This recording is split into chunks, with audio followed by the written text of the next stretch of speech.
जर विचार केला अहिल्यानगर, पुणे, धाराशिव या प्रत्येक जागी भाजपचे उमेदवार हे 3, 4, 5 या नंबरने सध्या पुढेच आहेत.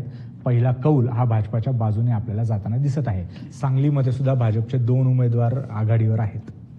निश्चित महत्त्वाची फक्त मी एक अपडेट देते. तुळजापूर नगर परिषदेचे भाजपचे नगराध्यक्ष पदाचे उमेदवार विनोद गंगणे जे आहेत त्यांनी 1400 मतांची आघाडी घेतली आहे. तुम्हाला जर आठवत असेल तर तुळजापूरमध्ये जे ड्रग्ज प्रकरण प्रचंड गाजलेलं होतं, अक्षरशः राज्यामध्ये खळबळ उडवलेली होती या प्रकरणाने, तर याच्यामधले आरोपी विनोद गंगणे हे आहेत आणि ते सध्या जामिनावरती बाहेर आहेत आणि तुरुंगामध्ये सुद्धा त्यांची रवानगी झालेली होती. मात्र भाजपने त्यांना नगराध्यक्ष पदाची उमेदवारी दिली होती आणि त्याच्यावरनं मोठी टीका जी आहे ती खरं तर भाजपवरती झाली होती. विशेषतः त्यांचे माजी नगराध्यक्ष जे होते संतोष परमेश्वर याला सुद्धा भाजपने प्रवेश दिला होता आणि त्यामुळे आमदार राणा जगजितसिंह पाटील यांच्यावरती मोठ्या प्रमाणावरती टीका झाली होती. मात्र पाटील हे ठाम होते आणि पाटील यांनी स्पष्टपणे निर्णय घेऊन विनोद गंगणे यांनाच नगराध्यक्ष पदाची उमेदवारी दिली आणि आता 1400 मतांनी ते पुढे आहेत. त्यामुळे लोकांच्या मनात काय आहे मी म्हटलं ना की लवकर सांगू शकत नाही, त्याचा अंदाज करणं कायम सोमेश कठीण असतं किंवा कोणीही अंडर करंट काय आहे हे सांगू शकत नाही आणि तेच आता तुळजापूरमध्ये दिसलेलं आहे.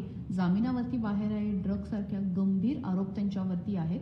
मात्र 1400 मतांनी पुढे आहेत भाजपचे उमेदवार तुळजापूरमधून विनोद गंगणे. आणि